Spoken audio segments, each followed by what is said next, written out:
வணக்கம். மற்றொரு ஞாபகம் வருதே நிகழ்ச்சியினூடாக உங்கள் அனைவரையும் சந்திப்பதில் மகிழ்ச்சி அடைகின்றோம். ஞாபகம் வருதே நிகழ்ச்சியில் நாங்கள் ஒவ்வொரு வாரமும் முக்கியமான ஆளுமைகளை உங்களுக்கு அறிமுகப்படுத்தி வருகிறோம். அந்த வகையில் இந்த வாரம் நாங்கள் உங்களுக்கு அறிமுகப்படுத்தப் போகின்ற அந்த முக்கியமான ஆளுமை 3 துறைகளில் சிறந்த முறையில் பிரகாசித்த ஒருவர். ஒன்று வணிகத்துறை, இன்னொன்று கலைத்துறை, இன்னொன்று அரசியல் துறை. யாரும் நம்ப முடியாத பல அரிய சாகசங்களை, சாதனைகளை புரிந்த ஒருவர் தான் இன்றைய ஆளுமையாக வரப்போகிறார். இவர் ஒரு எழுத்தாளர், படைப்பாளி, சிறந்ததொரு பேச்சாளர். இற்றை வரையிலும் தமிழுக்காக, தமிழை உயிர் மூச்சாக கருதி தொண்டு செய்து கொண்டிருக்கிற ஒரு முக்கியமான ஆளுமை. ஒரு காலத்தில் அவர் அரசியலில் துணிந்து செயற்பட்டவர். இன்று பணிந்து விரைந்து தமிழுக்காக தொண்டாற்றி வருகின்ற ஒரு முக்கியமான ஆளுமையாக அவர் திகழ்ந்து வருகிறார். அவர் வேறு யாரும் அல்ல, கலாபூஷணம் ஆவண்ணா ரகுபதி பாலஸ்ரீதரன் அவர்கள். வணக்கம் ஐயா. வணக்கம். எப்படி இருக்கிறீர்கள்? நன்றாக, மிகவும் நன்றாக இருக்கும் ஐயா. உங்கள் பிறப்பு யாழ்ப்பாணத்தில் இடம்பெறுகிறது. ஆனால் உங்களுடைய கல்வி நடவடிக்கைகளினுடைய ஆரம்ப காலம் என்பது மலையகத்தினை நோக்கியதாக இருந்திருக்கிறது. இதற்கு என்ன காரணம் ஐயா? எனது அப்பா அமரர் Saba Anandar BA London, BOL Madras, Kathiresan Nawalapitiya Kathiresan கல்லூரி அதிபராக சென்றார். அவருடன் சேர்ந்து நாங்களும் அங்கே கல்வி கற்க வேண்டி வந்தது. எத்தனையாம் ஆண்டு நீங்கள் சென்று? அது 54 இருந்து 69 வரை அங்கே கல்வி கற்றார். கிட்டத்தட்ட 15 ஆண்டுகள் என்றால் நீங்கள் ஓலெவல் பரீட்சை வரை. ஓலெவல் பரீட்சை ஏ லெவலுக்கு யாழ்ப்பாணம் ஸ்கந்தாகும். அப்போ ஆரம்பத்திலிருந்து அங்கே தான் இருந்தார்? அப்பா அங்கே தான் இருந்தார். அதற்கு பிறகு நீங்கள் யாழ்ப்பாணம் வந்து உங்களுடைய உயர்கல்வியை தொடர்ந்து? ஏ லெவலுக்கு ஸ்கந்தவரோதியா கல்லூரிக்கு சுண்ணாகத்தில் இருக்கு. சொன்னா. சரி ஐயா, நீங்கள் ஆரம்பத்தில் படிக்கும்போதே உங்களுடைய சிறிய வயதில் உங்களுடைய எதிர்காலம் தொடர்பான ஒரு இலக்கு உங்களுக்கு இருந்ததா? நான் இவ்வாறு தான் இருக்க வேண்டும் என்ற ஒரு லட்சியத்தோடு தான் நீங்கள் உங்களுடைய பயணத்தை ஆரம்பித்தீர்கள். அவங்களுடைய அப்பா உங்களுக்கு என்ன சின்ன வயதில் கூறுகிறது? அந்த காலத்தில் தெரியும் தானே, டாக்டராக வர வேணும், இன்ஜினியர் வர வேண்டும் என்பது தான் பெற்றோரின் ஆசையாக இருந்தது. அதே நோக்கில் தான் நாங்களும் கல்வி கற்றோம். ஆனால் எதிர்பாராத விதமாக, அதிர்ஷ்டவசமாக கூட சொல்லலாம், அட்வான்ஸ் லெவல் படித்து கொண்டிருக்கும் பொழுதே எனக்கு இலங்கை வங்கியில் உத்தியோகம் கிடைத்து விட்டது. அப்பாவும் அதை, அப்பா அம்மா எல்லோருமே அதை விரும்பினார்கள். அதனால் இலங்கை வங்கியில் 18-19 வயசுலேயே இலங்கை வங்கியில் எழுதுவினையராக சேர்ந்து விட்டேன். அதாவது ஏ லெவல் படித்து கொண்டிருக்கும் பொழுதே இதில் சிட் பண்ணக்கூட இல்லை. நல்ல ஒரு சந்தர்ப்பம் கிடைத்தது. அப்பா அம்மா இலங்கை வங்கி நல்ல இடமும் தானே, மிகவும் சந்தோஷமாக வழி அனுப்பி வைத்தார்கள். கொழும்புக்கு வந்தேன். சரி, அப்பொழுது உங்களுடைய வீட்டினுடைய சூழல் எப்படி இருந்தது? உங்களுடைய தந்தையார் நீங்கள் ஒரு வங்கியில் பணிபுரிய வேண்டும் என்ற ஒரு ஆவலோடு இருந்தாரா, அல்லது நீங்கள் வேறு துறையில் பிரகாசித்து வர வேண்டும் என்ற ஆசை இருந்ததா, இல்லாவிடின் நீங்கள் உங்களுடைய சின்னஞ்சிறிய வயதில் வேறு ஏதேனும் குசும்புத்தனங்கள் பண்ணுகின்ற பொழுது உங்களுடைய தந்தையார் உங்களை கண்டித்திருக்கின்ற அனுபவங்கள் இருக்கிறதா? அதிபராக இருந்தவர் தானே, மிகவும் கண்டிப்பானவர். அவரது லட்சியம் நான் ஒரு இன்ஜினியராக வர வேண்டும். மேத்ஸில் தான் படிக்க வைத்தார். ஸ்கந்தாவுக்கும் சென்ற ஏ லெவலிலும் மேத்ஸ் தான் செய்தேன். ஆனால் இலங்கை வங்கிக்கு அவருக்கு தெரியாமல் தான் அப்ளை பண்ணேன் என்று ஞாபகம். எனக்கு நண்பர்களுடன் சேர்ந்து அப்ளை பண்ணேன். விண்ணப்பித்த போது அது கிடைத்தது. அப்பொழுது அவர் சந்தோஷமாக அதை ஏற்றுக்கொண்டார். ஆனால் எனக்கு ஒரு கட்டளை இட்டார், நீ இலங்கை வங்கி சேர்ந்த பிறகும் படிக்க வேண்டும் தொடர்ந்து. அதை நான் செய்ய தவறிவிட்டேன். அதற்கு காரணம், நான் அரசியலில் போக வேண்டி வந்துவிட்டேன். அரசியலுக்கு வந்து விட்டீர்கள். நான் அரசியலுக்கு போவதற்கு முன்பு உங்களுடைய அந்த சிறிய வயது, அதற்கப்புறம் உங்களுடைய இளமை காலத்தில் நீங்கள் ஒரு துணிச்சலான ஒரு இளைஞராக இருந்திருக்கிறீர்கள். இடைப்பட்ட காலத்தில் உங்களுக்கு மறக்க முடியாத ஏதேனும் சம்பவங்கள் உங்களுடைய வாழ்க்கையில் இடம்பெற்றிருக்கிறது? நிச்சயமாக நிறைய சொல்லலாம். 1965ஆம் ஆண்டு கதிரேசன் கல்லூரி, நாவலப்பட்டி கதிரேசன் கல்லூரி படித்து கொண்டிருந்த பொழுது ஒரு அகில இலங்கை நாடக போட்டி, தரகர் தங்கியா என்ற நாடக போட்டி, சமூக நாடகம். அது அகில இலங்கை போட்டியிலே முதல் பரிசு பெற்றது. நான் சிறந்த நடிகனாக அதிலே தெரிவு செய்யப்பட்டேன், அகில இலங்கை ரீதியிலே. அதே மாதிரி இன்னொரு சுவையான சம்பவம், ஸ்கந்தரோதியா கல்லூரிக்கு வந்த பிறகும் நாடகம் போட்டார்கள். அப்பாவின் கட்டளை, இனிமேல் நீ நாடகம் செய்யக்கூடாது, படிக்க வேண்டும் என்று. அப்பாவுக்கு தெரியாமலே நாடகம் ப்ராக்டிஸ். அப்பா நாவலப்பட்டியிலும் புசல்லாவிலும் இருந்தவனால் அப்பாவுக்கு தெரியாமலே நாடக ப்ராக்டிஸ் செய்து அன்பு திருமுடி என்ற நாடகத்தில் பங்கு பெற்றோம். அது முதல் பரிசு பெறவில்லை. என்றாலும் நான் நல்ல நடிகன் என்ற பரதனாக வந்தேன். நல்ல நடிகன் என்ற பெயர் பெற்றேன். உங்களுடைய அப்போது ஆதர்ஷ ஹீரோ யார், கதாநாயகன் யார் திரையில்? சிவாஜி கணேசன். சிவாஜி கணேசன். அப்போதெல்லாம் நிறைய பாராட்டுகள் கிடைத்திருக்கும். அப்பொழுதே கூட்டமாடு அட்வான்ஸில் இருக்கும் பொழுது அட்வான்ஸ் யூனியன் பிரசிடெண்ட்டாக இருந்தேன். அங்கே எனக்கு பரிபூர்ண சுதந்திரம் தந்திருந்தார்கள், யாரையும் அழைத்து பேச வைக்கலாம். அந்த ரீதியிலே அண்ணன் அமுதலிங்கம், அடலர் ஆளாளர் சுந்தரம் போன்றவரை அழைத்து நான் அங்கே யூனியன் மீட்டிங்கிலே பேச பண்ணினேன். அதன் மூலம் அரசியல் தொடர்புகள் கிடைத்தன. அவர்கள் தங்களது கூட்டங்களுக்கு என்னை வர சொல்லி இறுதியாக 4-5 வசனங்கள் பேச சொல்வார்கள்.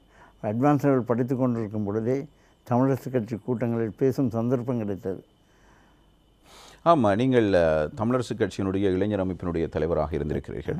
ஒரு குறிப்பிட்ட காலம்தான் உங்களுடைய தீவிர அரசியல் இருந்திருக்கிறது, அதுவும் உங்களுடைய இளமை காலத்தில், அதுவும் இரத்தம் சூடாக இருக்கின்ற அவ்வாறான ஒரு காலப்பகுதியில் மிக தீவிரமாக நீங்கள் அரசியலில் ஈடுபட்டிருக்கிறீர்கள். அப்படி வணிகத்துறையில் அதுவும் வங்கித்துறையில் பணிபுரிந்து கொண்டிருந்த உங்களுக்கு அரசியலுக்குள் வர வேண்டும் என்ற உந்துதல் எப்படி வந்தது ஐயா? அதற்கு 2 காரணங்கள் இருக்கின்றன. ஒன்று, என தம்பி பூபதி பாலவடிவிற்கிறான். அவர் பரந்தன் கெமிக்கல்ஸின் இன்ஜினியராக இருந்தார், கெமிக்கல் இன்ஜினியராக இருந்தார். அவர் கைது செய்யப்பட்டு 4 ஆண்டுகள் சிறையில் இருந்தார். வெலிக்கடையிலும் நீர்கொழும்பிலும் கண்டி முகாம்பர சிறையிலும் இருந்தார். அப்பொழுது அவருடன் கவிஞர் காசி ஆனந்தன், வன்னி ஆனந்தன், இப்பொழுது பாராளுமன்ற உறுப்பினராக இருக்கும் மாவை சேனாதி ராஜா போன்றோர் இருந்தார்கள். அவர் தம்பியை பார்க்க போகும் பொழுதெல்லாம் இவர்களையும் நான் சந்திப்பது உண்டு. அவர்கள் எனக்கு மிகுந்த வேகத்தை உண்டாக்கினார்கள். அவர்கள் பட்ட சித்திரவதைகள், அவர்கள் பட்ட அனுபவங்கள் பற்றி எனக்கும் சொல்லுவார்கள். தம்பியை பார்க்கும் பொழுது அவர்களையும் சந்திப்பேன், அவர்கள் சொல்லுவார்கள். அதன் மூலம் எனக்கு ஒரு தீவிரமான எண்ணம் வந்தது. அப்பொழுது மாவை சேனாதி ராஜா தான் தமிழ் இளைஞர் பேரவையின், தமிழரசு கட்சியின் இளைஞர் அமைப்பான தமிழ் இளைஞர் பேரவையின் அமைப்பு செயலாளராக இருந்தார். அவர் என்ன கேட்டுக்கொண்டார், இத்தனை நாட்களுக்கு பிறகு நாங்கள் வெளியிலே வருவோமோ தெரியாது, வருவோமோ என்பதே தெரியாது, எனவே அந்த பொறுப்பை ஏற்றுக்கொண்டு நீங்கள் செய்வீர்களா என்று கேட்டார்.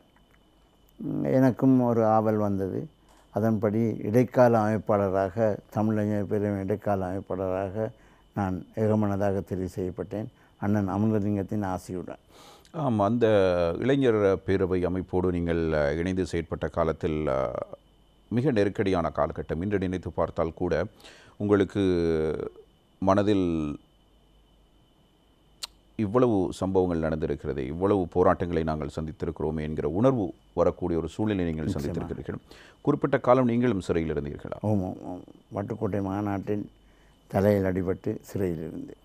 என்ன காரணம் ஐயா? வட்டுக்கோட்டை மாநாட்டில் தமிழீழம் வேண்டும் என்று சொல்லி ஊர்வலம் போனோம். ஊர்வலத்தை தடுத்தார்கள். அதை மீறி நான், உமாமகேஸ்வரன், மண்டூர் மகேந்திரன் போன்றவர்கள் சென்றோம். தலையில் அடித்து கைது செய்தார்கள். அதுவும் ஒரு சுவாரஸ்யமான சம்பவம். நான் வைத்தியசாலை அனுமதிக்கப்பட்ட பொழுது தந்தையார் பார்க்க வர மறுத்து விட்டார். சகோதரி கெஞ்சி கூத்தாடி தந்தையாரை அழைத்து வந்தார். தலையில் பெரிய கட்டு போட்டிருந்தது.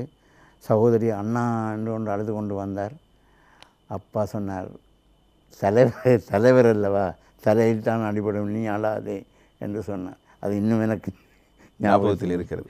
அதாவது தந்தையாருக்கு ஒரு வகையில் பிடிப்பு ஊடாக அவ்வாறு சொன்னாரா, அல்லது ஒரு விரக்தி மனப்பான்மையில் அவ்வாறு கூறினார்? மனதில் விருப்பம்தான். பெயர் வருகிறது, படம் வருகிறது பத்திரிகைகளில், மனதில் விருப்பம்தான். ஆனால் தந்தை என்று கட்டுப்பாடு இருக்க, அதாவது ஒரு மகன் என்கிற ஒரு பாசம் உள்ளே இருக்கின்றது. நீங்கள் வடக்கு கிழக்கு மாகாணத்தினுடைய முன்னாள் முதலமைச்சர் வரதராஜ பெருமாளோடும் அந்த சிறை கூடத்தில் இருந்திருக்கிறீர்கள். இல்லை, அவருடன் சிறையும் ஒன்றாக இருக்கவில்லை. ஆனால் இளைஞர் பேரவையிலிருந்து அவர் இருந்து எங்களுடன் சேர்ந்து ஒன்றாக நிதி செயற்பட்டார். பிறகு மனஸ்தாபம் ஏற்பட்டு அவர் தனி அமைப்பு ஒன்றை உருவாக்கினார். இந்த குறிப்பிட்ட அரசியல் செய்த அந்த காலப்பகுதியில் தந்தை செல்வநாயகம் அவர்கள், ஐயா அமிர்தலிங்கம் அவர்களோடு இணைந்து பணியாற்றக்கூடிய உங்களுக்கு வாய்ப்பு கிடைத்தது. நிறைய அந்த தலைவர்களை இப்போது நீங்கள் நினைத்து பார்க்கின்ற பொழுது பெரியதொரு வெற்றிடம் இருப்பதாக உங்களுக்கு தோன்றும்? நிச்சயமாக தெரிகிறது. தந்தை செல்வா எல்லாம் ஒரு தெய்வம் மாதிரி. நாங்கள் அப்பொழுது ஒவ்வொரு புதன்கிழமையும் அவரது வீட்டிலே அல்ஃபிரட் ஹவுஸ் கார்டன் கொள்ளுப்பட்டியிலே சந்திப்போம். ஒரு முறை எனது துணைவியார், அப்போதைய எனது காதலியும் வந்திருந்தார். இரவு 9 மணி ஆகிவிட்டது. அவர் அன்றைய தமிழர் விடுதலை கூட்டணியின் கொழும்பு கிளையின் தலைவரான ஈழவேந்தனை அழைத்து, முன்னாள் பாராளுமன்ற உறுப்பினர், அவரை அழைத்து சொன்னார், அங்கே ஒரு பிள்ளை, குமர் பிள்ளை போல் தெரிகிறது, சிவத்த பிள்ளை, இரவு 9 மணி ஆகிறது, நிற்கிறது என்று சொன்னார். ஈழவேந்தன் சொன்னார், அதை ரகுபதி திருமணம் செய்ய போகும் பிள்ளை என்று. தந்தை செல்வா சொன்னாராம், இவன் குளப்படியாரன், அடிக்கடி சிறைக்கு போய் வாரவன், இப்படி பிள்ளை திரியக்கூடாது, அவர் இனிமேல் வெள்ளனை அனுப்பி விடுங்கள். அப்படி ஒரு தந்தை, அப்படி ஒரு அரசியல்வாதி, மற்றவன்றால் இல்லை இல்லை நின்று போட்டு போகட்டும் என்று சொல்கிறார்.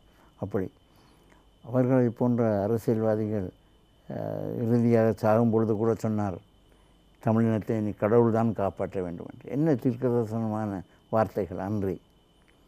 அவருக்கு ஒரு தந்தை என்றால் வயதில் மூத்தவர் என்பதற்காக ஒரு மரியாதைக்காக சொல்கின்ற வார்த்தையை தாண்டி தன்னுடைய மக்களையும் அவர் அவ்வாறு தான் கருதி, தன்னுடைய பிள்ளைகள் போல, சகோதரர்கள் போல ஒரு உணர்வோடு அவர் செயற்பட்டிருக்கிறார். ஐயா, அமிர்தலிங்கத்தோடு உலகிய காலம், அவருடைய ஒரு வலது கையாக நான் இருந்த காலம், அதுவும் குறிப்பாக காசி ஆனந்தன், சேனாதி ராஜா, வன்னியானந்தன் போன்றோர்கள் சிறையில் இருந்ததனால், அவருக்கு துணையாக இளைஞர்கள் இருந்தது குறைவாக இருந்ததனால், நான் சட்டத்தரணி கனக மனோகரன், மறைந்த எஸ்கே மகேந்திரன் போன்றவர்கள் அவருக்கு உறுதுணையாக இருந்தோம். ஒவ்வொரு கூட்டத்துக்கும் என்னை வீடு வந்து அழைத்து செல்வார். நான் திருமணமாகி அடுத்த கிழமை அவருக்கு திருமணத்துக்கு வர முடியாமல் போய்விட்டது, வரவேற்புக்கும் வர முடியாமல் போட்டது. வீடு தேடி வந்தார், நாங்கள் உபசரித்தோம்.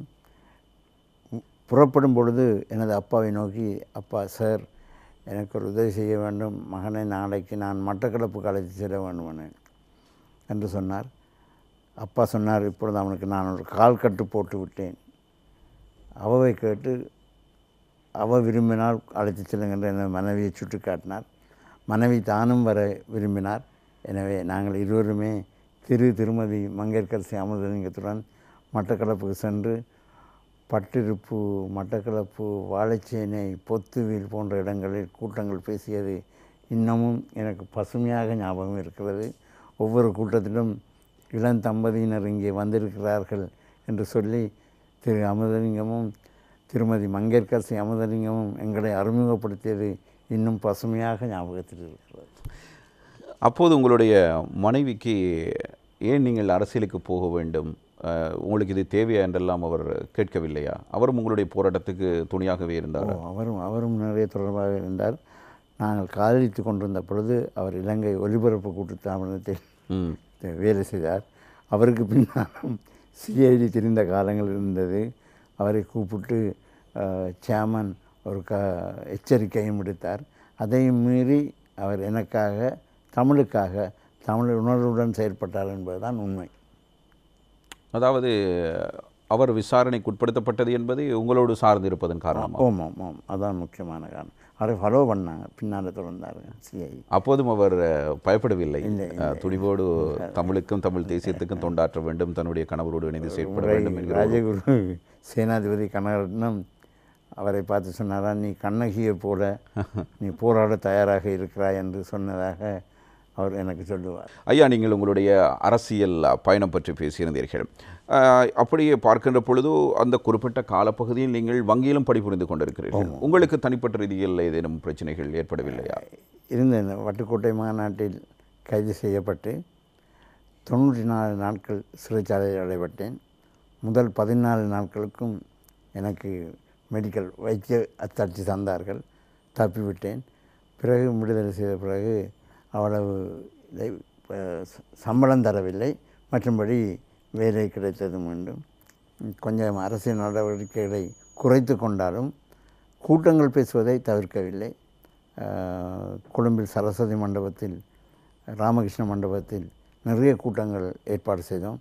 காசி ஆனந்தன், வன்னி ஆனந்தன், சேனாதி ராஜா ஆகியோர் 4 ஆண்டுகள் சிறைவாசத்தின் பிறகு வந்த பிறகு அந்த நேரம் 2 ரூபாய் டிக்கெட் அடித்து எனது தலைமையில் ராமகிருஷ்ண மிஷனில் மிகப்பெரிய ஒரு கூட்டம் நடைபெற்றது. அவர்களுக்கு இடப்பட்ட மாலைகளை ஏலத்துக்கு விட்டோம். முதலாவது மாலை, காசி ஆனந்தன் மாலை ரூபாய் 5000க்கு ஏலம் போனதாக ஞாபகம். அப்படி சிறப்பாக செய்தோம். அப்பொழுது அரசியல் பரிபூர்ண சுதந்திரம் இருந்தது. வங்கியில் வேலை செய்தாலும் ஒரு மரியாதை இருந்தது, அரசியல் செய்வதற்கு ஒரு மரியாதை இருந்தது. இந்த இது அத்தனையும் உங்களுடைய அந்த இளமை காலத்திலேயே நடக்கிறது. நீங்கள் இளைஞராக இருக்கும்போதே நீங்கள் துணிந்து இவ்வாறான கர்மங்களை ஆற்றியிருக்கிறீர்கள். அதுவும் ஒரு சாத்வீக போராட்டம், அறவழி போராட்டத்துக்கு நீங்கள் துணையாக நின்ற ஒரு இலங்கை குடியரசினுடைய ஒரு பிரஜையாக நாங்கள் பார்க்கலாம். தமிழ் தேசியத்தினுடைய வெற்றிக்காக உழைத்த ஒரு இளைஞராக நான் உங்களை பார்க்கிறேன். ஐயா, இந்த குறிப்பிட்ட காலப்பகுதியில் உங்களுடைய அரசியல் செயற்பாடுகளின் போது உங்களுக்கு மறக்க முடியாத ஏதேனும் சம்பவங்கள் பதிவாகி இருக்கிறதா, நீங்கள் சிறை சென்ற நிகழ்வினை தவிர? நிறைய சொல்லலாம். சரி, காசி ஆனந்தன் சிறையால் வந்த பொழுது அவருக்கு மாலையிட்டு வெடி கொளுத்தி வெலிக்கடை சிறையின் முன்னால் அழைக்கச் சென்றோம். வெளியில் வந்த பிறகு காசி எல்லோரும் போய்விட்டார்கள். சேனாதி ராஜா, வன்னி ஆனந்தன், அவர் உறவினர்கள் அழைத்து சென்று விட்டார்கள். காசி ஆனந்தன் தனியே நின்றார். அண்ணே எங்கே போகணும் என்று கேட்டேன். எனக்கும் தெரியவில்லை ரகு என்றார். அப்பொழுதுதான் எனக்கு உரைத்தது, அவரை தேடி ஒருவரும் வரவில்லை என்பது. அப்பொழுதெல்லாம் அந்த ஆட்டோ இல்லை. டாக்ஸி ஒன்றை மறித்து எனது அறைக்கு அழைத்து சென்று, ரூமுக்கு வெள்ளவத்தை வெவசட் பிளேஸுக்கு அழைத்து சென்று ஏறத்தாழ 2-2.5 ஆண்டுகள் அவர் என்னுடனேயே இருந்தார். அப்பொழுது நான் பேச்சலராக திருமணம் செய்யாத இளைஞனாக இருந்ததனால், எனது குடும்ப வசதியும் அப்பா பொறுத்தவரை நன்றாக இருந்ததனால், அவரை வைத்து பார்க்கக்கூடிய துணிவும் பண்பும் என்னிடம் இருந்தது. அவர் என்னுடன் கிட்டத்தட்ட 2.5 ஆண்டுகள் இருந்தார். அப்பொழுது அவருடன் போகும் கூட்டங்கள் எல்லாம் அவர் பேசிய பேச்சுகளிலிருந்து தொகுத்து தமிழா உன்னைத்தான் என்றொரு நூல் வெளியிட்டேன் எனது பெயரில். அது 2000 பிரதிகள் அடித்தேன். காணாமல் போனது. அவ்வளவு விற்பனை, அவ்வளவு. அவர் மிகவும் புகழின் உச்சகட்டத்தில் இருந்தார். அவரது கூட்டங்களிலே இளைஞர்கள் வந்து கையை கீறி இரத்த திலகம் விடுவதை நான் கண்ணார கண்டிருக்கின்றேன். அதுக்கு பிறகு உயிர் தமிழுக்கு என்ற ஒரு நூலும் வெளியிட்டேன். அதிலெல்லாம் தப்பி பிழைத்த நான், என்னை விசாரித்தார்கள், விட்டுவிட்டார்கள். அடுத்த இது புதிய அரசியல் சட்டம் 72ஆம் ஆண்டு கொள்ளுநாடு இஸ்லாமின் அரசியல் சட்டம் வந்த பொழுது சுதந்திரன் ஆசிரியர் கோவை மகேசனை கொண்டு மே 72 என்ற ஒரு நூல் வெளியிட ஆரம்பித்தேன்.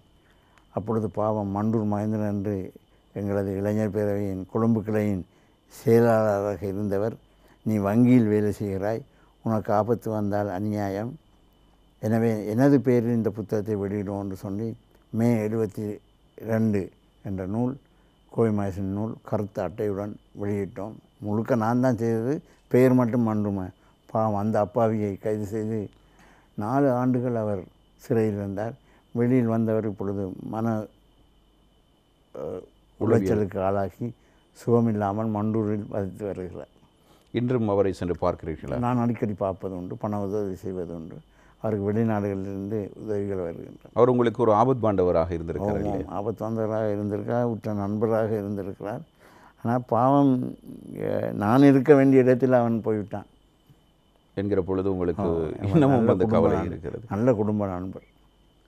ஆமாம். அதே நேரத்தில் ஐயா, நீங்கள் ஒரு குறிப்பிட்ட காலப்பகுதிக்கு பிறகு நான் நினைக்கிறேன் கிட்டத்தட்ட 78ஆம் ஆண்டு நீங்கள் தீவிர அரசியலிருந்து ஒதுங்கிக் கொள்கிறீர்கள். இந்த முடிவுக்கு என்ன காரணம்? அதுக்கு 2-3 காரணம் இருக்குது. ஒன்று, இயக்கம் ஆயுத பணியில் போய் கொண்டிருந்தது, அது ஒன்று பிடிக்கவில்லை. உயிர் கொலை செய்ய தொடங்கிவிட்டார்கள். 2வது, மற்றது குடும்ப பொறுப்பு. மகனும் பிறந்து விட்டான், மூத்தவன் பிறந்து விட்டான். அடிக்கடி சிறைச்சாலை போய் வருவது என்பது உடலுக்கு பெரிய அவஸ்தையாக இருந்தது. உள்ளமும் சோர்ந்து விட்டது. சரியான வழிகாட்டிகளும் இருக்கவில்லை. காசி ஆனந்தனும் தலைமறைவாகி இந்தியாவுக்கு போய்விட்டார். அவர்களும் கொஞ்சம் கொஞ்சம் சலித்து போனார்கள். இளைஞர்கள் பிரிந்து விட்டார்கள். அதனால் சலிப்புற்றது. என்றாலும் தமிழ் பற்றி விடவில்லை. எழுதி கொண்டே இருந்தேன். பத்திரிகைகளுக்கெல்லாம் எழுதுவேன். அப்படியே சோர்ந்து போய்விட்டேன். உங்களுடைய அந்த தீவிர அரசியல் பயணம் என்பது ஒரு ஆயுத போராட்டமாக அது மாறுகின்ற பொழுது, இளைஞர்கள் கைகளுக்கு அது செல்கின்ற பொழுது, அறவழி போராட்டத்தையே நம்பி இருந்த உங்களுக்கு அது ஒரு உளவியல் ரீதியிலான ஒரு பாதிப்பு மாற்றம். இப்போது நீங்கள் அந்த அஹிம்சை வழி ரீதியிலான அந்த போராட்டம் இருந்திருந்தால் இன்றைக்கு தமிழ் மக்கள் நிம்மதியாக இருந்திருப்பார்கள் என்கிற ஒரு எண்ணம் உங்களுக்கு இப்போது நிச்சயமாக இப்பொழுது மீண்டும் அதே பாதைக்கு தானே வந்திருக்கிறோம். இன்று தலைவர்கள் மீண்டும் அதே பாதையை தானே போக வேண்டும் என்று சொல்லுகிறார். அந்த நிலைமைக்கு தள்ளப்பட்டிருக்கிறார்கள். மீண்டும் தள்ளப்பட்டிருக்கிறார். சரி, இந்த உங்களுடைய இந்த அரசியல் பயணத்தை தாண்டி நீங்கள் வங்கித்துறையில் கிட்டத்தட்ட 38 ஆண்டுகள் நீங்கள் பணிபுரிந்திருக்கிறீர்கள். 2007ஆம் ஆண்டு ஓய்வு பெற்றிருக்கிறீர்கள்.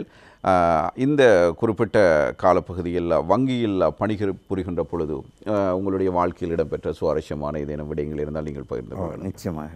நான் வங்கியில் வேலை செய்தபோது தான் இன்றைய மனைவி சுமதியை அன்று காதலிக்க அவரும் எனது வங்கிக்கு அருகில் ஒரு அலுவலகத்தில் வேலை செய்தார். அப்பொழுதுதான் காதல் ஆரம்பமாகி அவர் மிகவும் புகழ்பெற்ற லண்டன் கந்தைய சானாவின் மகள். காதல் திருமணம் ஒருடமும் ரெண்டு பக்கமும் எதிர்ப்பு இருக்கவில்லை. அமைதியாக திருமணம் செய்து கொண்டோம். வங்கியில் இருக்கும் பொழுதும் நிறைய நான் வங்கிக்கு சேவையாற்றி இருக்கின்றேன்.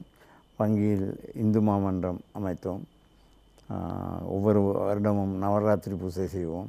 மிகவும் விமர்சையாக செய்வோம். கலை நிகழ்ச்சிகளுடன் கருத்தரங்குகள் முதலியம் செய்வோம், விவாதங்கள் செய்வோம். அப்படி வங்கியிலும் தமிழ் சேவை செய்தன. ஆமாம், அந்த சேவைகளோடு சேர்த்து அதான் உங்களுடைய வாழ்க்கையை நான் 3ஆக பிரித்து வைத்திருக்கிறேன். ஒன்று வணிகத்துறை சார்ந்தது, அதாவது நீங்கள் வங்கியில் பணிபுரிந்த காலம், அதுவும் ஒரு வகையில் நாட்டுக்கு செய்த சேவை. அதற்கு அடுத்ததாக அரசியல் துறையில் உங்களுடைய சேவை இருந்திருக்கிறது.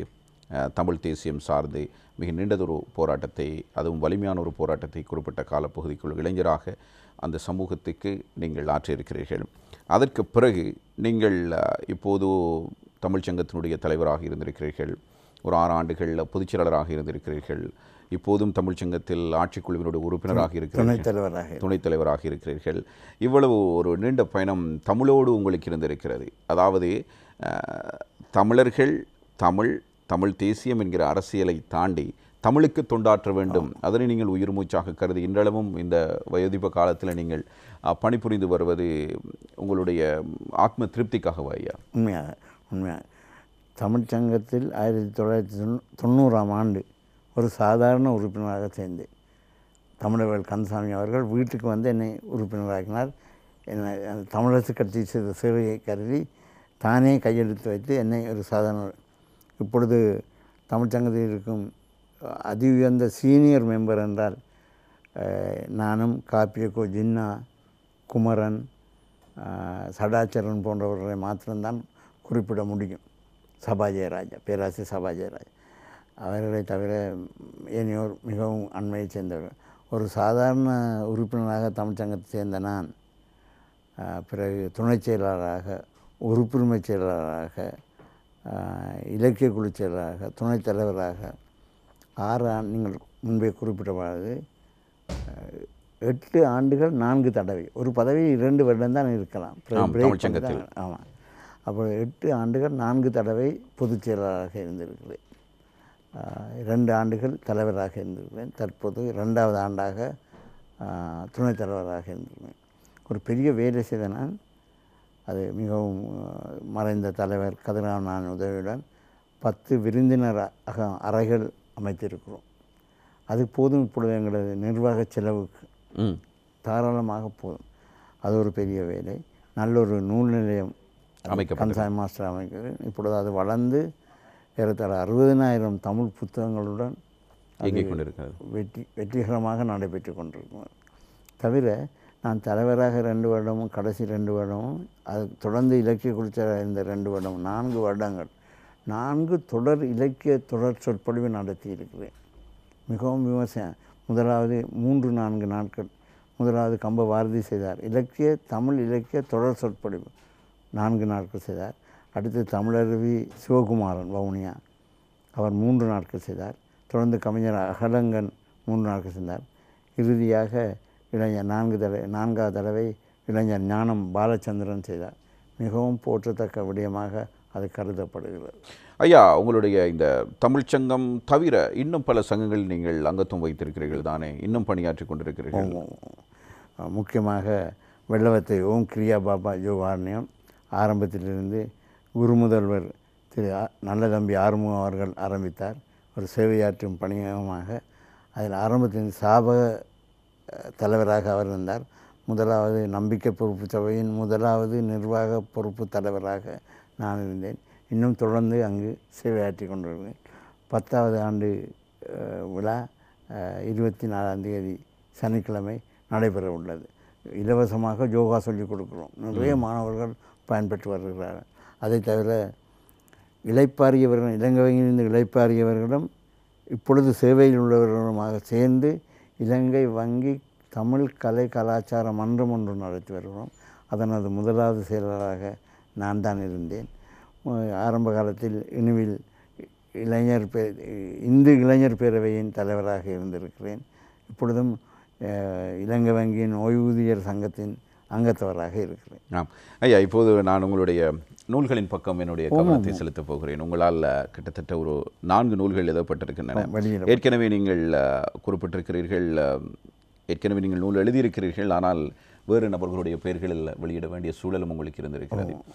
ஐயா, உங்களுடைய நூல்களில் முதலாவதாக ஆக்கங்கள், உரைகள், உணர்வுகள் இனுவை ரகுவின் என்று போடப்பட்டிருக்கிறது. நீங்கள் ரகு என்ற பெயரில் தான் எழுதியிருக்கிறீர்கள் இல்லையா?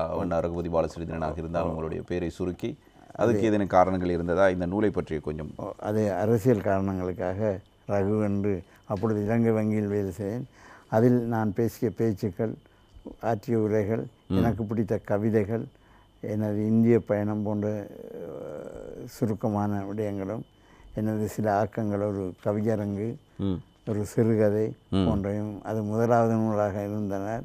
ஒரு சிறிய நூலாக பரிச்சத்தமாக வெளியிட்டு பார்த்தேன். ஐயா, அதே நேரத்தில் உங்களுக்கு தஞ்சாவூர் பல்கலைக்கழகத்தால் விருது வழங்கி கௌரவம் பெற்று தந்த ஒரு நூல் இருக்கிறது, மறைந்தும் மறையாதவர்கள். இதில் நீங்கள் பல மகான்களை பற்றி எழுதியிருக்கிறீர்கள், பல ஆளுமைகளை பற்றி உங்களுடைய கட்டுரைகள் இதில் வெளிவந்திருக்கின்றன, ஆக்கங்கள் இருக்கின்றன.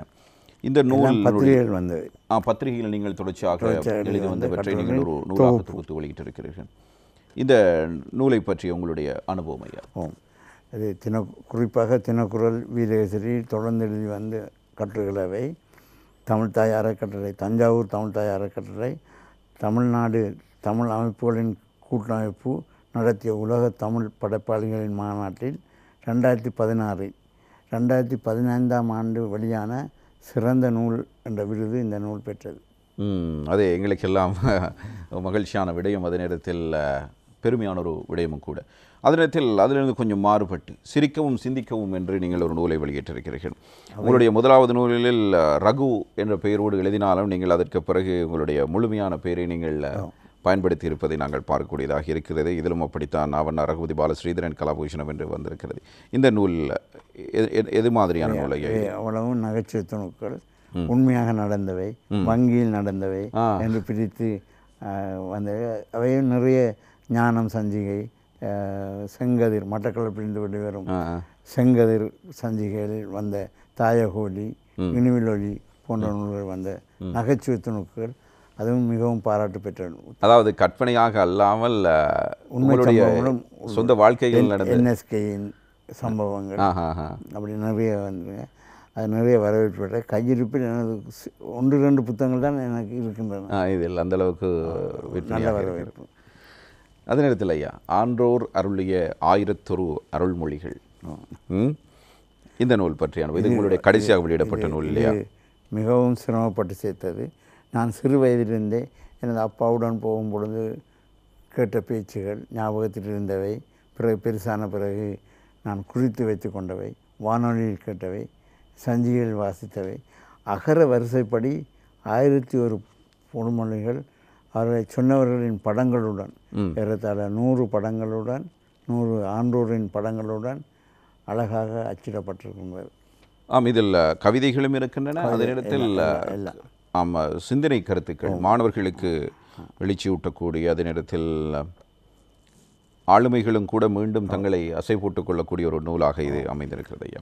அதே நேரத்தில் உங்களுடைய நீங்கள் வெளியிட்ட ஒரு நூல் இல்லையா? இது 2 நூல் வெளியிட்டோம். எனது மனைவியின் பேரில் சுமதி பதிப்பகம் என்றதின் பேரில் மாமா லண்டன் கந்தையா, மிகவும் புகழ்பெற்ற லண்டன் கந்தையா சானா அவர்களின் நூல் பரியாரி பரமர் என்ற அவரது இதையும் சேர்த்து ஒரு அழகான நூல் வெளியிட்டோம். அதை தவிர மகனின் நாடக நூல் ஒன்று, 13 நாடகங்களை கொன்ற செந்தூரனின் திரை விலகும் போது என்று ஒரு நூல் வெளியிட்டோம்.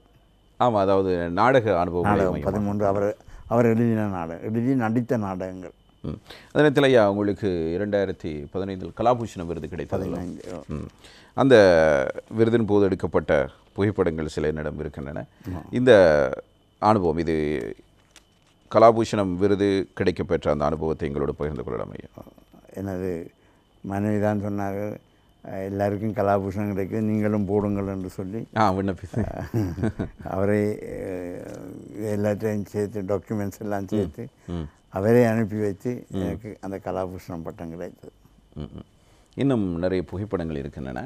அதே நேரத்தில் ஒரு சான்றிதழும் இருக்கிறது. உலகளாவிய தமிழ் பண்பாட்டு பேரவை, நீங்கள் ஏற்கனவே குறிப்பிட்ட துணைத் தலைவராக ஏகமனதாக கடைசியாக தெரிவு செய்யப்பட்டதற்காக இந்தியாவில் கொழும்பு தமிழ் சங்கத்தினுடைய. சரி சரி.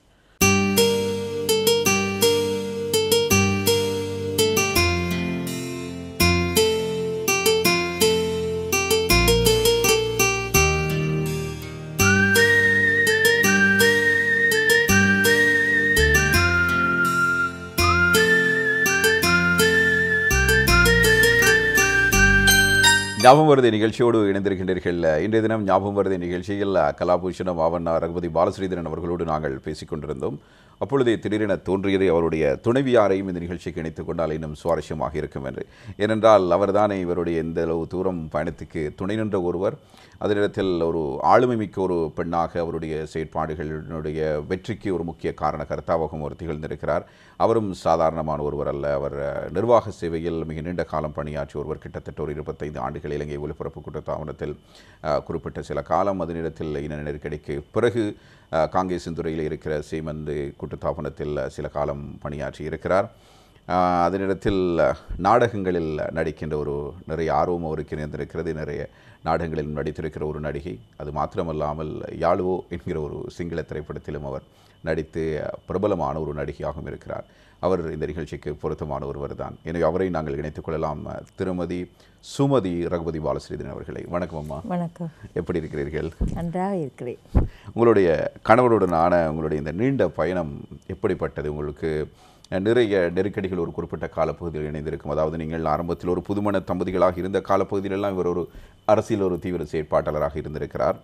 அதற்கு பிற்பட்ட காலப்பகுதிகளில் தொடர்ச்சியாகவே தமிழுக்கு தொண்டாற்றுகின்ற ஒருவராக அவர் தன்னை அதற்கான நேரத்தினை ஒதுக்கி செலவழித்திருக்கிறார். இப்பொழுதெல்லாம் ஒரு மனைவியாக நீங்கள் உணர்ந்து கொண்ட விஷயங்கள் என்னம்மா?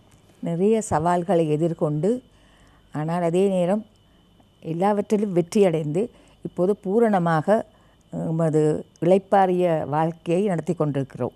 சந்தோஷமாக நடத்தி கொண்டிருக்கிறோம். அதே அன்பும் அதே உறவும் இன்னமும் இருக்கிறது. உங்களுக்கு அவருடனான அந்த ஆரம்பகால பயணத்தில் வெறுப்புகள் அல்லது இவருக்கு ஏன் வேண்டாத வேலை என்றெல்லாம் உங்களுக்கு தோன்றவில்லை? சாதாரணமாக குடும்பங்களில் நடக்கின்ற ஒன்று. அதனால் தான் உங்களுக்கு சில சந்தர்ப்பங்களில் அப்படி நினைத்தது உண்டு. ஆனால் அவருக்கு நான் பூரண ஒத்துழைப்பு வழங்கி இருந்தேன். ஆனால் சில சந்தர்ப்பங்களில் நான் இலங்கை ஒளிபரப்பு கூட்டுத்தாபனத்தில் வேலை செய்தபோது இவருடைய அரசியல் நெருக்கடிகளால் நான் சில சந்தர்ப்பங்களில் ஓரங்கட்டப்பட்டிருந்தேன். அதனால் 83ஆம் ஆண்டு கலவரத்தின் பின் 84ஆம் ஆண்டு அப்போது நான் deputy director general Mrs Chitra Ranawaka அவர்களுடைய பிரத்யேக காரியதர்சியாக இருந்தேன். அப்போது நான் சொன்னேன், எனக்கு இலங்கை ஒளிபரப்பு கூட்டுத்தாபனத்தில் வேலை செய்ய விருப்பமில்லை. நான் நாடக கலைஞராகவும் இருந்தேன், பகுதி நேர அறிவிப்பாளராகவும் ஈடுபட்டிருந்தேன். ஆனால் அதில் எனக்கு அவ்வளவு விருப்பமும் இருக்கவில்லை, ஓரங்கட்டப்பட்டேன். அதனால் நான் சொன்னேன், நான் ரிசைன் பண்ணி போட்டு நான் யாழ்ப்பாணத்துக்கு போகிறேன் என்று. அல்லாட்டி எனக்கு எங்கேயாவது ஒரு கோஆப்ரேஷனில் வேக்கன்சி இருந்தால் நான் அங்கே போகிறேன்னு. அப்போது தான் அவள் எனக்கு சஜஸ்ட் பண்ணினா, நீ யாழ்ப்பாணத்தில் இருக்கிற ஒரு கோஆப்ரேஷனுக்கு போகிறதுக்கு நான் உனக்கு சகல உதவிகளும் செய்து தருகிறேன் என்று. அந்த சந்தர்ப்பத்தில் இலங்கை காங்கேசன் துறை சீமெந்து கூட்டுத்தாபனத்தில் ஒரு வெற்றிடம் இருந்தது. ஆனால் எனது பதவிக்கு இருக்கவில்லை. என்றாலும் அந்த பதவிக்கு நான் ஈடுபட்டு அப்ளை பண்ணினேன், கிடைத்து விட்டது. 84ஆம் ஆண்டிலிருந்து யாழ்ப்பாணம் சென்று அங்கு கடமையாற்றும் போது அங்கும் பிரச்சனை, நாட்டு பிரச்சனை. அப்போது எங்களுக்கு 3 ஆம்பளை பிள்ளைகள். அப்போ அந்த 3 ஆம்பளை பிள்ளைகளையும் அங்கே வச்சிருந்து வளர்க்குறது கொஞ்சம் கஷ்டம். என்ன நடக்குமோ தெரியாத ஒரு நிலை. ஐயாவும் அங்கே தான் இருந்தார் யாழ்ப்பாணத்தில். அப்படியான நிலையில் நாங்கள் கொழும்புக்கு வருவோம் என்று தீர்மானித்து இருவரும் கொழும்புக்கு வந்து அவருக்கும் மாற்றல் கிடைத்தது இலங்கை வங்கிக்கு, எனக்கும் இலங்கை சீமேந்து கூட்டுத்தாபனத்தில் ஒரு மாற்றம் கிடைத்தது தலைமை காரியாலயத்தில். அங்கே கடமை செய்தேன். அதுக்கு பிறகு எங்களுக்கு ஒரு பேக்கேஜ் ஒன்று தந்தவர்கள், இந்த வாலண்டரி ரிட்டையர்மெண்ட் பேக்கேஜ் உண்டு. அதை எடுத்துக்கொண்டு அப்போ கொழும்பில் எங்களுக்கு சொந்த வீடு இல்லை, யாழ்ப்பாணத்தில் சொந்த வீடு இருந்தது. அப்போ இந்த வாடகையை மிச்சம் பிடிக்கிறதுக்காக வேண்டி ஒரு சொந்த வீடு வாங்க வேணும். அப்போ எனக்கு அந்த பேக்கேஜில் வந்த காசை எடுத்து ஒரு சொந்த வீட்டை வாங்கினோம். வாங்கி 90ஆம் ஆண்டிலிருந்து கொழும்புலேயே இருக்கிறோம். அதே நேரத்தில் நீங்கள் ஒரு சிறந்த நடிகை இல்லையா? நீங்கள் நிறைய மேடை நாடகங்கள் எல்லாம் நடித்திருக்கிறீர்கள். எப்படி உங்களுக்கு அந்த யாழ் சிங்கள திரைப்படத்தில் நடிப்பதற்கான வாய்ப்பு கிடைத்தது? நான் இலங்கை ஒலிபரப்பு கூட்டுத்தாபனத்தில் வானொலி கலைஞராக இருந்தேன். நாடகங்கள் நிறைய நடித்துள்ளேன், வானொலி நாடகங்கள். அதே நேரம் ரூபவாயினி கூட்டுத்தாபனத்திலும் தொலைக்காட்சி நாடகங்களில் நடித்துள்ளேன். அதில் ஒன்று முக்கியமான நாடகம், தமிழ் நாடகங்கள் நிறைய நடித்துள்ளேன். பொங்கல் வருடப்பிரப்பண்டா விசேஷமாக போடுவார்கள் அந்த காலத்தில். அப்போ அதில் நடித்துள்ளேன். அந்த இதை ஒட்டி இன்னொரு சிங்கள தொலைக்காட்சி நாடகம் ஒன்று செய்தவர்கள். அதில் தமிழ் பாத்திரம் உண்டு, ஒரு டாக்டருடைய அம்மாவுக்கு. அந்த நாடகத்தில், அந்த நாடகத்தின் பேர் நான் ஞாபகம் வரையில், அந்த நாடகத்தில் 17 அங்கம் அந்த நாடகம். அதில் தொடர்ந்து நடித்தேன். அது விஸ்வநாதன் அம்மாவாக வந்தேன். அதில் நடித்தபடியாகத்தான் இந்த யாழுவோ நாடகத்துக்கு பூஜா, இந்திய நடிகை பூஜாவுக்கு ஒரு அம்மா கேரக்டர் தேவைப்பட்டது. அப்போ என்னை அப்ரோச் பண்ணாங்க, என்னை கேட்டாங்க. நான் முதல் மறுத்து விட்டேன். ஏனென்றால் நான் என்னோட மூத்த மகன் கல்யாணம் கட்டினதுலேருந்து அப்போவே நான் ஒதுங்கி விட்டேன் இந்த நாடகங்கள் அதுகளை நடிக்கிறத. என்னென்ன இனி வீட்டுக்கு கடமை செய்யணும், வீட்டோட பொறுப்பாக இருக்கணும் என்று சொல்லி இருக்கேக்க வேல் இல்லைண்டு இப்போ கமலினி செல்வராஜன் தான் என்ன கூடுதலாக சுமதி நீங்கள் போய் நடியுங்கோண்டு சரியாண்டுட்டு போய் நான் அந்த நாடகத்தில் நடித்தேன். ஜேம்ஸ் பீரிஸ், சுமித்ரா பீரிஸ் அவங்கள டைரக்ஷனில் நடித்தேன். அதாவது உங்களுக்கு தோன்றி இருக்குமே, நாட்டில் ஒரு நல்லதொரு சூழல் இருந்திருந்தால் இதற்கு முன்பே இந்த கலை பயணத்தை எங்களுக்கு ஆரம்பித்திருக்கலாம் என்கிற உணர்வு கூட உங்களுக்கு இப்போதும் வந்து போகும் இல்லையா? இப்போதும் வந்து போகும். எனக்கு குடும்ப சூழல், எனக்கு 3 ஆம்பளை பிள்ளையை வளர்க்க வேண்டிய ஒரு பொறுப்பு என்னிடம் இருந்தது. அப்போ இருவரும் வேலைக்கு போய் அப்போ அவங்களுடைய டீனேஜ் பருவம் வந்துட்டுது. அப்போ அந்த நேரத்தில் நான் கொஞ்சம் ஒதுங்கி குடும்ப பொறுப்போடு இருந்தால் பிள்ளைகளையும் நல்ல வளர்க்கலாமே, நல்ல மாதிரி வளர்த்து அவங்கள ஆளாக்கணும். அதுதான் முக்கிய எங்களோட பங்கு, தாயின் பங்கு அதுதான். அதைத்தான் நான் யோசித்தேனே ஒழிய எனக்கு மற்ற ஒன்றும் அந்த பெருசாக அந்த நேரம் தெரியல. நீங்கள் எண்ணியதை விட பல மடங்கு உங்களுடைய பிள்ளைகளை நீங்கள் இந்த சமூகத்துக்காக, தமிழுக்காக அர்ப்பணித்திருக்கிறீர்கள். அந்த பிள்ளைகளுடைய வளர்ப்பின் போது நீங்கள் இருவரும் அவர்களுக்கு சொன்ன விஷயங்கள் என்ன? ஒருவர் இன்றளவும் பிரபலமான அறிவிப்பாளராக இருக்கிறார், பல இளைஞர்களுக்கு உந்து சக்தியாக இருக்கக்கூடிய ஒரு அறிவிப்பாளர் அண்ணன் லோஷன் அவர்கள், அதே நேரத்தில் சகோதரர் செந்தூரன் அவர்கள் ஆகிய இருவரும் இலங்கையில் இருக்கின்ற பொழுதே பல டேர்களுடைய விருப்பத்துக்குரிய அறிவிப்பாளர்களாக இருந்திருக்கிறார்கள். இவர்களை வளர்க்கும் போது நீங்கள் அவர்களுக்கு எவ்வாறான அறிவுரைகளை, ஆலோசனைகளை கூறி வளர்த்தீர்கள்? நான் அவர்களுக்கு பிள்ளைகளோடு நான் ஒரு நண்பராகத்தான் பழகுவேன். அவர்கள் வெளியில் என்ன நடந்தாலும் எனக்கு சொல்லுவார்கள், பரிமாறுவார்கள் தங்களுடைய இதுகளை. அப்போது நான் சொல்கிறது என்னன்னு சொன்னால், கேரக்டர் தான் ஆக்களுக்கு முக்கியம். இந்த கேரக்டர் இழந்தால் எல்லாம் போச்சு. அதைத்தான் சொல்லி அவங்கள வளர்த்தது. கேரக்டரை இழக்கக்கூடாது. மற்றது எங்கிட்ட தராதரம் பார்க்கணும். அதுகள் மற்றது ஒருத்தராவது எனக்கும் அப்பாவுக்கும் நான் சொல்லுவேன், எனக்கும் அப்பாவுக்கும் யாராவது இந்த பிள்ளைகளை குறை சொல்லக்கூடாது, விரல் மடித்து சொல்லக்கூடாது, அதுக்கு இடம் வைக்காதீங்க. அதைத்தான் நான் சொல்லி வளர்த்தது. 3 பேரும் அதை காத்து விட்டார்கள். உங்களுடைய 3வது மகன் அவரும் ஒரு அக்கௌண்டன்ட். அவர் சார்ட்டர்ட் அக்கௌண்டன்ட். அதுபோல் மேனேஜ்மெண்ட் செய்தவர். அவர் இப்போ கட்டாரில் பேலஸ் ஒன்றில் ஒர்க் பண்ணி கொண்டு இருக்கிறார். இப்போ தற்போது திருமணம் முடித்து விட்டார்.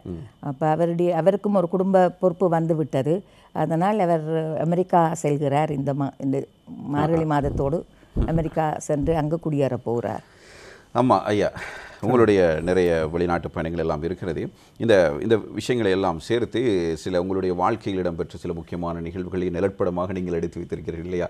அதை கொஞ்சம் நாங்கள் பார்க்கலாம். நீங்கள் இருவரும் படம் பார்த்து கதை சொல்லலாம். இந்த புகைப்படம் ஐயா, இந்த புகைப்படம் இப்போது எடுத்தது இங்கே எடுத்தது? இது தமிழ்ச்சங்கம். இது எனது இறுதி கடைசி புத்தகம் வெளியீட்டின் ஆன்றோர் அருளிய 1001 அருள்மொழி வெளியீட்டின் போது தம்பு சிவா அவர்கள் மங்கள விழா கேட்டிருக்கிறார். பின்னணியில் நாங்கள் நிற்கிறோம். அடுத்த புகைப்படம் கம்பபாரதி அதே நிகழ்ச்சியில் தான். கம்பபாரதி ஜெயராஜ் அவர்கள். அடுத்த இது தமிழ்ச்சங்க ஆட்சிக்குழு. திரு கதிர்காமநாதன் தலைவராகவும் நான் செயலாளராக, திரு திருச்செல்வம் அவர்கள் பொருளாளராக இருக்கிறார்கள்.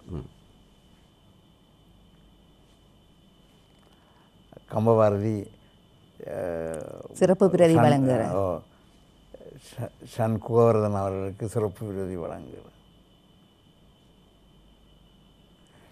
இது ID Sambandar, London ID Sambandar ஒரு நூல் வெளியீட்டின் போது எதிர்க்கட்சி தலைவர் சம்பந்தரும் நானும் வந்து கொண்டிருக்கின்றோம். இது மாலதி சுப்பிரமணியம், அமரர் மாலதி சுப்பிரமணியம் அவர்கள் மனைவி பிரதி வாங்குகிறார்.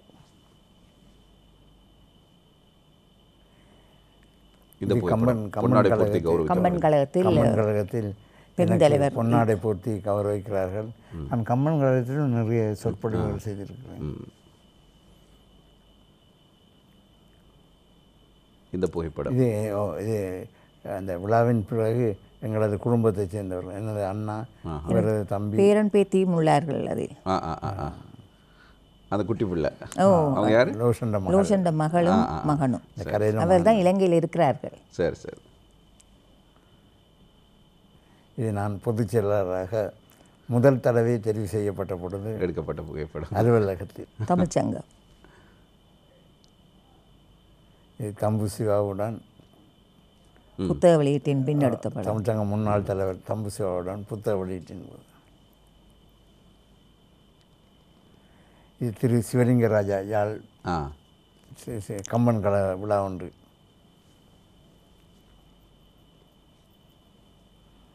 இது கம்பன் கழகம். இந்த கொழும்பு தமிழ்ச்சங்கத்தில் விழா ஒன்று உரையாற்றி கொண்டு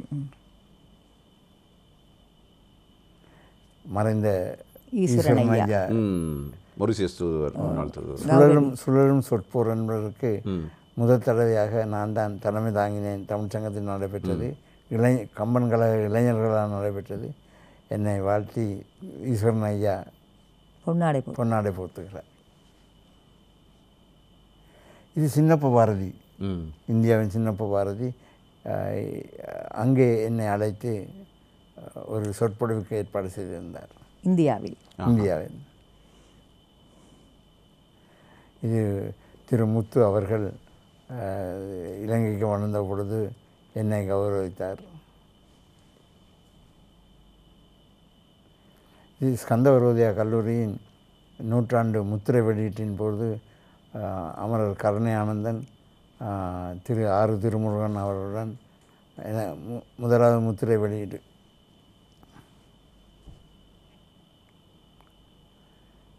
இது நான் தலைவராக இருந்த பொழுது சிறுவர் இசை பெருவிழா ஒன்று, இலக்கிய பெருவிழா ஒன்று நடத்தினோம். ஜின்னா ஷெரிபுதீன், ஆழ்வாப்பிள்ளை கந்தசாமி ஆகியோரும் கூட இருக்கின்றார்கள்.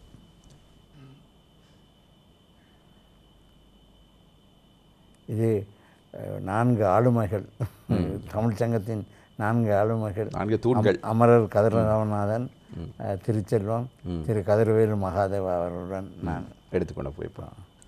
அந்த புகைப்படங்களை நாங்கள் பார்த்திருந்தோம். அதே நேரத்தில் ஐயா, நீங்கள் நிறைய வெளிநாடுகளில் சர்வதேச ரீதியில் பல பாராட்டுகளை பெற்றிருக்கிறீர்கள். உங்களுடைய நிறைய வெளிநாட்டு பயணங்கள் உங்களுக்கு வெற்றி தரக்கூடியதாக அமைந்திருந்தன. அவ்வாறான பயண அனுபவங்கள் பற்றி கொஞ்சம் பகிர்ந்து கொள்ளுங்களேன். நீங்கள் ரஷ்யா என்ன, நோர்வே என்ன, லண்டன் என்ன, எல்லா நாடுகளுக்கும் சென்று அங்கிருக்கின்ற தமிழர்களையும் சந்தித்திருக்கிறீர்கள், அதுவும் தம்பதிகளாக. நிறைய தடவை தமிழகத்துக்கு போயிருக்கிறோம். போகும் பொழுதெல்லாம் கூட்டங்களுக்கு பேச அழைப்பார்கள், கௌரவிப்பார்கள். இப்பொழுது நல்லொரு பண்பாட்டை அங்கே வைத்திருக்கிறார்கள். பொன்னாடை போத்துவதல்ல, நல்ல அழகான சால்வை துவாய் மாதிரி போத்துகிறார்கள். நிறைய கூட்டங்களில் பேசியிருக்கிறேன். லண்டன் சென்ற பொழுது லண்டன் சைவ முன்னேற்ற சங்கத்தில் கூட்டு குடும்பத்தை பற்றி பேச சொன்னார்கள். நல்லா சொல்லி ஒரு பாட்டும் பாடினேன். லண்டன் ஐபிசி தொலைக்காட்சியில் ஜெகன் அவர்கள் ஒரு நேர்காணல் செய்திருந்தேன். அவர் சுற்றி சுற்றி அரசியலுக்கு வந்தார். நான் அதை தவிர்த்து கொண்டேன். ஏனென்றால் விசா பிரச்சனை. நோர்வே சென்ற பொழுது அன்னை பூபதி இல்லத்துக்கு அழைத்து ஒரு முதியோர் ஒன்று கூடலில் எங்களை கௌரவித்து எங்களை பற்றி சொல்ல சொன்னார்கள்.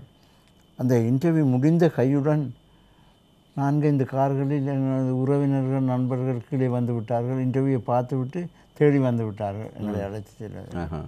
ஆஸ்திரேலியாவில் 2 இன்டர்வியூ செய்தார்கள். ஒன்று ஈழவேந்தன், மற்றது இளலிங்கம் ஒரு வானொலி நடத்துகிறார், அவர் எனது ஒன்றவிட்ட அண்ணா. 2லும் இன்டர்வியூ செய்தார்கள்.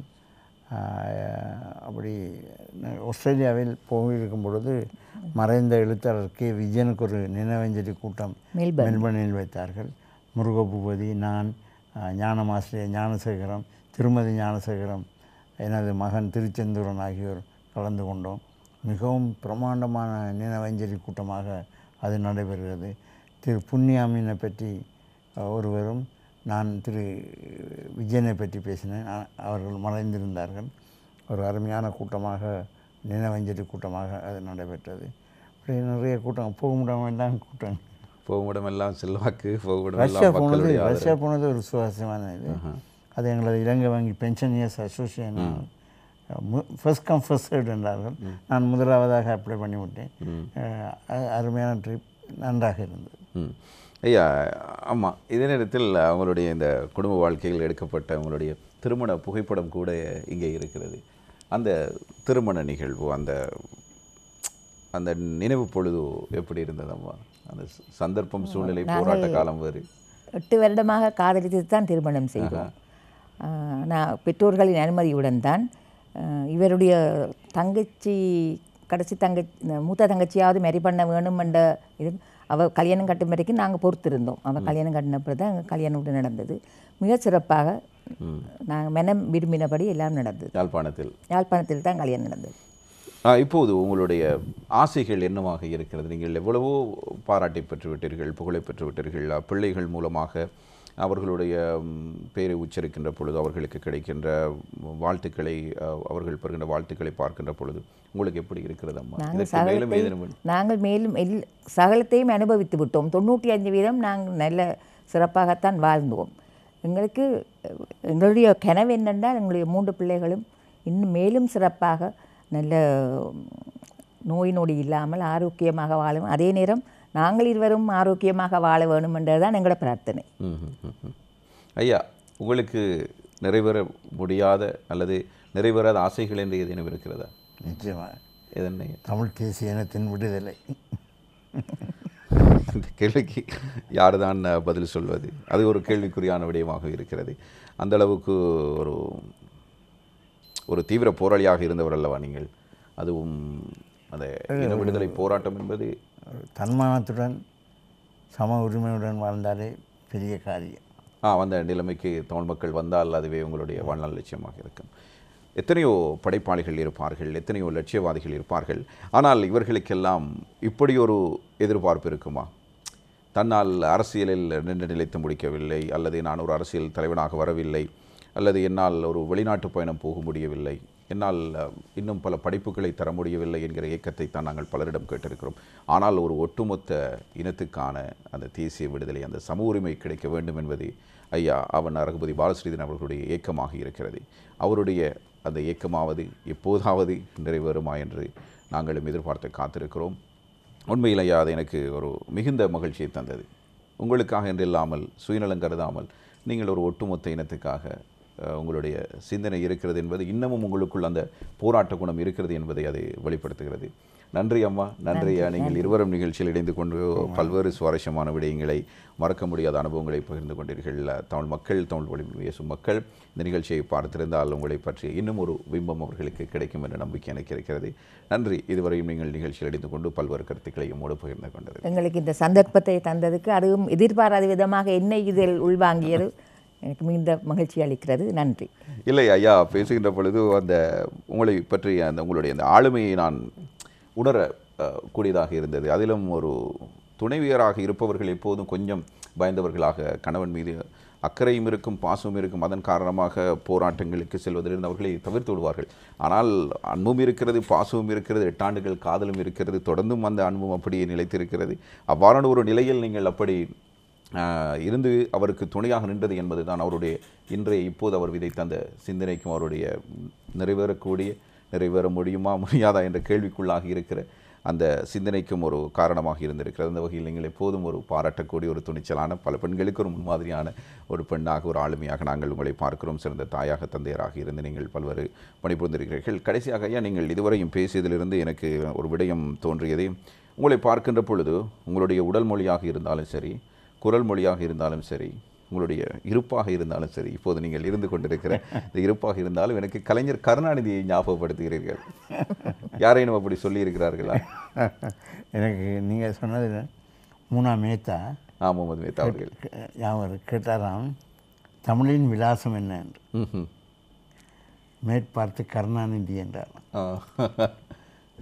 அவ்வளோ தூரம் முத்தமிழ் வேந்தர் கருணாநிதி என்றும் நினைவு கூறக்கூடிய ஒரு மிகச்சிறந்த தலைவர் இல்லையா? நன்றி ஐயா, நன்றி அம்மா. மிகவும் சுவாரஸ்யமாக இருந்தது ஞாபகம் வருதே நிகழ்ச்சி. இன்றைய தினம் ஞாபகம் வருதே நிகழ்ச்சியில் நாங்கள் தமிழ் சங்கத்தினுடைய முன்னாள் தலைவர், தற்போதைய துணைத் தலைவர், ஒரு காலத்தில் பொதுச் செயலாளராக இருந்தவர், ஆட்சிக்குழுவினுடைய உறுப்பினராக இருக்கிறவர், தொடர்ந்தும் தமிழுக்கு தொண்டாற்ற கூடிய அதனிடத்தில் தொண்டாற்றி வருகின்ற தமிழர் பெருமைகளை பேசிக்கொண்டிருக்கிற ஒரு மிக முக்கியமான ஆளுமையாக இருக்கிற ரகுபதி பாலஸ்ரீதரன் அவர்களோடு தான் இதுவரையும் பேசியிருக்கிறோம். அவருக்கு பல்வேறு சர்வதேச விருதுகள் கிடைத்திருக்கின்றன. உள்ளூரும் தேசிய ரீதியிலும் பல்வேறு சாதனைகளை படைத்த ஒருவர், ஒரு மிக முக்கியமான ஒரு படைப்பாளி, சிறந்ததொரு பேச்சாளர். அதனிடத்தில் அவருடைய ஒவ்வொரு செயற்பாடுகளும் இந்த சமூகத்துக்கும் இந்த நாட்டுக்கும் என்றும் பிரயோசனமிக்கதாக, அதனிடத்தில் மாணவர் சமுதாயத்துக்கும் எழுச்சி பெறக்கூடிய பல கருத்துக்களை விதிக்கக்கூடிய ஒரு முக்கியமான ஆளுமையாக அவர் இருக்கிறார். அதனிடத்தில் அவருடைய துணைவியாரும் நிகழ்ச்சியில் இணைந்து கொண்டமை மிக முக்கியமான விடயமாக இருந்தது. திருமதி சுமதி ரகுபதி பாலஸ்ரீதரன் அவர்களுடைய அந்த வாழ்க்கை பயணம், அந்த ஆரம்பகால வாழ்க்கையில் இடம்பெற்ற முக்கியமான விஷயங்களை எல்லாம் எங்களோடு அவர் பகிர்ந்து கொண்டிருந்தார். இவர்கள் இருவருக்கும் நன்றி கூறி இந்த வார ஞாபகம் வருதி நிகழ்ச்சியிலிருந்து நாங்கள் விடைபெற்றுக் கொள்கிறோம். மற்றும் ஒரு ஞாபகம் வருதி நிகழ்ச்சியில் மீண்டும் சந்திப்போம். வணக்கம்.